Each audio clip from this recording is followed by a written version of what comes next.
Good morning, everyone. Today, Nifty analysis ని చూద్దాము.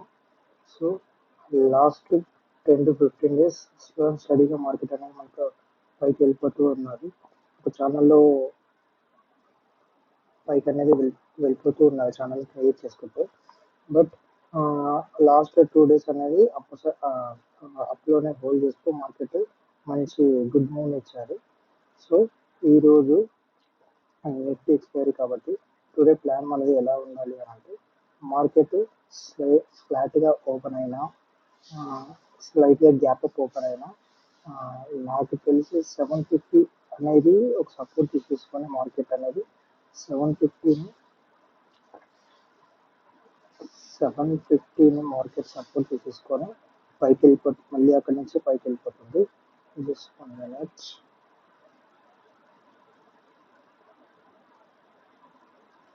750ని support తీసుకొని మళ్ళీ ఇక్కడ బౌన్స్ బ్యాక్ అయ్యే ఛాయిస్ ఉంటుంది.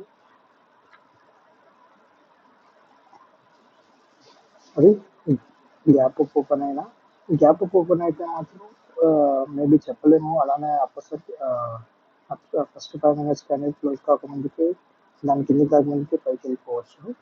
సో ఆ సినారియో కూడా మనం కొంచెం చూసేసుకోవాలి. ఏదైనా గుడ్ ప్రైస్ యాక్షన్ని చూసేసుకొని మనం తీసేసుకోవాలి. బట్ 750 అనేది సపోర్ట్ తీసుకోవాలి.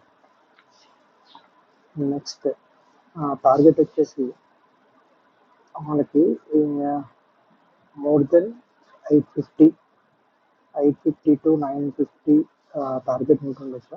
బట్ మార్కెట్ అనేది స్లో అండ్ స్టడీలో ఈ రేంజ్లో అనేది స్లో అండ్ స్టడీలో వెళ్తుంది.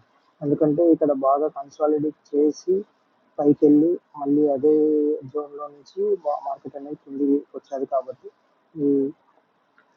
ఏదైతే 750 కొంచెం చెప్తాను ఇక్కడ, ఏదైతే 870 880 నుంచి ఈరోజు ఓపెన్ అయ్యే 800 to 850 అనేది కొంచెం కన్సాలిడేట్ జోన్లో ఉండొచ్చు మార్కెట్.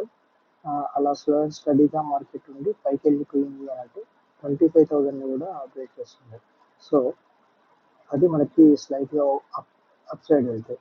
అదే గ్యాప్ డౌన్లోకి వచ్చింది మార్కెట్ కొద్దిగా మనం పుట్ ఆప్షన్లోకి చూడాలి అని అంటే 630 620 బిలో అయితేనే మనము పుట్ ఆప్షన్లోకి తీసుకుంటే బెటర్.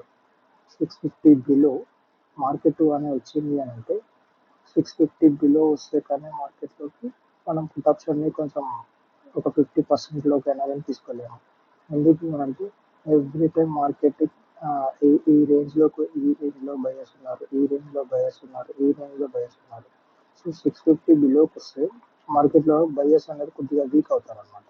సో అందుకని చెప్పి 650 బిలో వస్తే కానీ మనము పుట్ ఆప్షన్ని తీసుకోలేము. ఇది టుడే ప్లాన్. Thank you.